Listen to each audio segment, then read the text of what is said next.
Welcome to the Military OneSource podcast. Military OneSource is an official program of the Defense Department with tools, information, and resources to help families navigate all aspects of military life. For more information, visit militaryonesource.mil. Hello and welcome to the podcast. I'm Bruce Moody. We are talking again about moving your stuff. It's what we do in the military, and we do it a lot, and we send our stuff all over the planet. So it's an important topic, and we've got Jason Middleton back with us on the podcast to talk about this. So Jason, welcome. Hi, Bruce, and thanks for the invitation. So I'm Jason Middleton from the Transcom DPMO team. I've been a member of the Transcom for about 5.5 years now. Prior to my civilian service, I spent 23 years active duty as a part of the traffic management or TMO career field. So whether it's been coordinating moves or moving myself, I definitely understand the challenges that our DoD families endure as they transition from one assignment to another.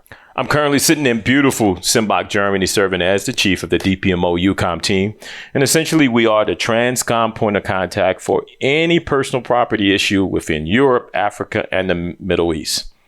Lastly, just happy to be here and share with Military OneSource and our DoD customers some essential strategies leading to a successful move. So let's get right into it. Thanks, Jason. So what we're going to do today is we're going to talk about personally procured moves. So my first question is going to be personally procured moves. What are they? And for those of us of a certain age, is that the same as a Diddy move, a do-it-yourself move? So take it away, Jason. Good question. So Bruce, a personally procured move is a move that you perform or arrange yourself. And as you mentioned, some folks may recall the term Diddy move. Well, Diddy move or do-it-yourself move left out one particular option, and that's to arrange it yourself by locating a firm to handle the move. There are typically two types of PPMs, a full or a partial PPM. A full PPM is performed when you move all your goods yourself instead of using a DoD arranged moving company. The full PPM is a good option if you prefer to handle the entire moving process yourself or use a specific moving company that is not available when booking your shipment through the DoD. Now, this is a great option if you desire more flexibility and control over the scheduling, packing, transport, and delivery of your goods.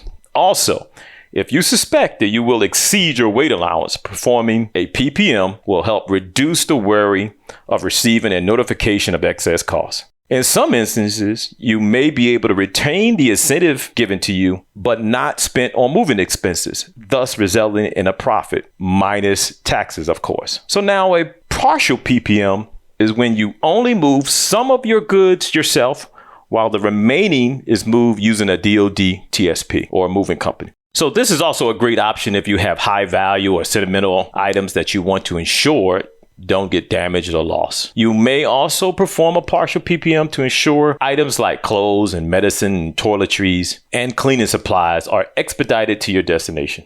So when we talk about moves of the personally procured variety, I think the aspect of a partial move is a really interesting one, and I hope that we spend some time getting into that.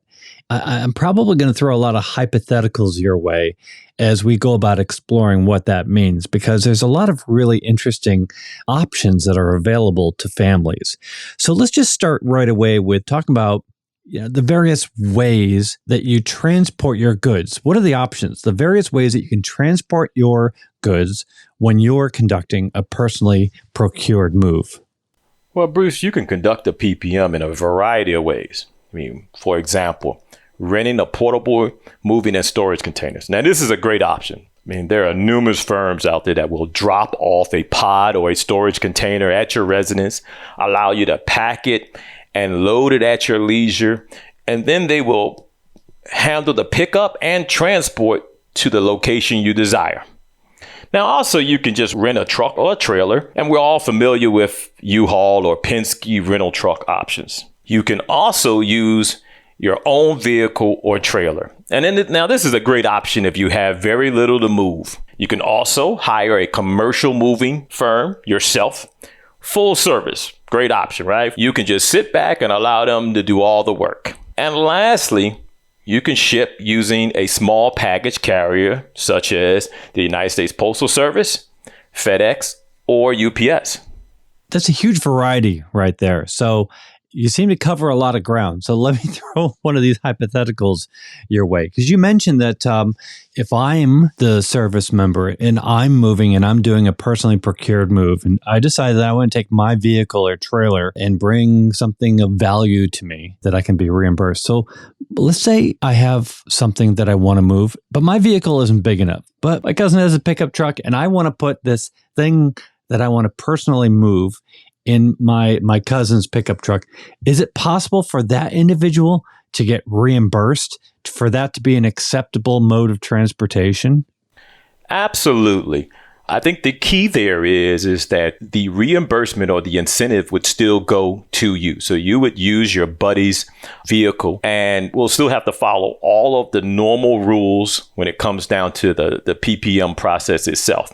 The key is that you'll be reimbursed and then you'll have to talk with your buddy about sharing the costs. Got it. So it really is a buddy system and you've got to work it out with that individual on your own. So how about temporary storage? Would I be allowed temporary storage for my household goods if I'm in the process of conducting a personally procured move? Absolutely. If you believe you may need temporary storage, you just contact your local transportation office to get authorization for either extension of the rental time for your rental truck, trailer, or portable storage container, or use of a mini storage warehouse or commercial storage facility. Okay. So basic question here, how do I go about booking a personally procured move? Okay, just like with a DoD arranged household goods move, you will need to book this type of shipment at PPM in DPS, Defense Personal Property System. However, before you book your PPM, you must obtain approval from your transportation office. And they will explain all of your options for conducting a PPM and the requirements for getting reimbursed. If you choose to hire a commercial moving company, please discuss those details with your transportation office first. Now, we recommend utilizing a mover registered with the federal government. And you can find a list of companies on the Federal Motor Carrier Safety Administration's website. Now, this site offers free resources and tools to protect yourself from those rogue movers who may have been cheaper. However, after picking up your personal property, they attempt to increase their rates, not to mention holding your personal property hostage until you accept their payment demands. So you don't want to get caught in a situation like that. You want to absolutely do your homework. So that's good advice. And the link that you're referring to, we're going to put it in the program notes so people can click on it and find an authorized, vetted, safe carrier. Now, what do I need to submit in order to be reimbursed for a personally procured move? Good question. To ensure you're reimbursed for your PPM, here are 5 important responsibilities. Number 1, if you're using a privately owned truck or commercial firm, it's your responsibility to ensure the weight tickets are obtained from a certified weight station. There are various companies that offer certified weight scales. A quick internet search can help you locate the scale location nearest you. Number 2, keep all receipts. Receipts for expenses are required to file your claim and must be retained for tax filing purposes. You can contact a tax professional regarding deductions associated with your move. Number 3, keep all original documents and provide copies when initiating your PPM settlement claim. You'll want to provide an explanation for any missing documents. For example, if you're missing a weight ticket due to a vehicle accident, you'll want to submit a copy of the accident report. So number 4, if you receive an advance operating allowance, you have 45 days from the planned move start date to turn in all paperwork. So take note of the date. And finally, pay careful attention to the amount of weight for each portion of your shipment and plan accordingly. If your moving costs go above your entitlement amount, the government is not obligated to reimburse you for those expenses. So you may ask, hey, perhaps you're unsure what your total weight is. Well, we have a great weight estimator tool for you to discover the average weight of your standard household goods items and obtain a total estimated weight calculation to compare to your authorized weight entitlement. You can find the weight estimator tool under the online tools section via the Military OneSource Personal Property Resources page. And lastly, one last note. If you need guidance on submitting your final documentation, contact your local transportation office or see the PPM checklist and expense certification form that was generated in DPS during your counseling session. It's a lot of good information, and a listener wouldn't be faulted for listening to that for a second time. No, really good information. You know, I always wondered what those weigh stations on the side of the highway were for, and now I know. So I understand there's different reimbursement options when we're talking about personally procured move, and they're authorized for different reasons. So just please explain that for me. Okay, yeah. So the first type of PPM is called a member-elected PPM. And as an incentive for conducting a PPM, you're authorized to receive 100% of the government constructed costs to perform a partial or a full PPM. Now, the government constructed cost is the cost the government would have paid if the move and or storage was coordinated by a government procured moving firm. And it would also include any applicable accessorials. So performing a PPM elected move allows you to receive an incentive. It's a one-time payment from the government and retain those funds not spent minus the taxes.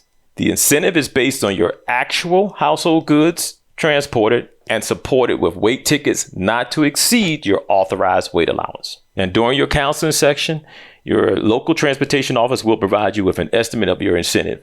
Incentive estimates are based on the estimated weight to be moved and the authorized distance from origin to destination. Now, there's a second type of PPM, and it's called an actual cost reimbursement. So, in rare occasions, an actual cost reimbursement PPM is approved when the government is not able to book your shipment with any type of booking company or moving company during a specific time frame. Now, the approval for an actual cost reimbursement PPM must be in writing, provided by the transportation office, and in accordance with your service headquarters guidelines. Now, note, I've identified the two PPM reimbursement types that are for military personnel only. PPMs for DoD civilians are a bit more detailed. For example, DoD civilians must have special authorization on their PCS orders in order to perform a PPM. Additionally, DoD civilians only qualify for an actual cost reimbursement or a commuted rate reimbursement. And you can speak with your transportation office to learn more about those details. Okay, so you referenced the actual cost reimbursement, and then you mentioned that it's a rare option. So I guess my question to you would be, can you talk a little bit more about this reimbursement and explain to us why it's a rare option? Well, Bruce, an actual cost reimbursement or an ACR PPM could become very expensive. And that's why we try to use it only on rare occasions. Because when we say actual costs, that's actually what it means.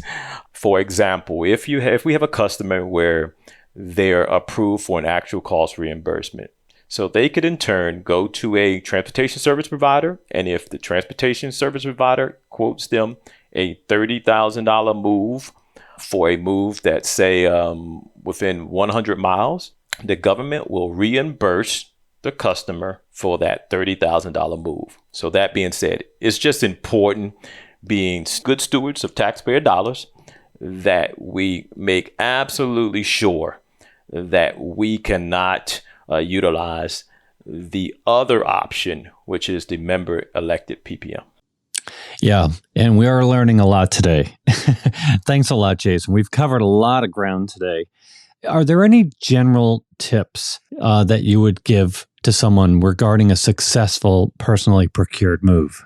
I think the main key to a successful PPM is to be organized and start early. Just be sure to make a list of all the necessary equipment, moving aids, packing material, and vehicles that you're going to need for your PPM. Also, Consider purchasing insurance to cover any loss or damages to your household goods, regardless of whether you perform the PPM yourself or you hire a commercial firm. You accept the risks associated with obtaining the appropriate amount of insurance coverage to protect your personal property. So, kind of in summary here, to take all of what we've learned, we want to let people know that they can always go to Military OneSource and find this information.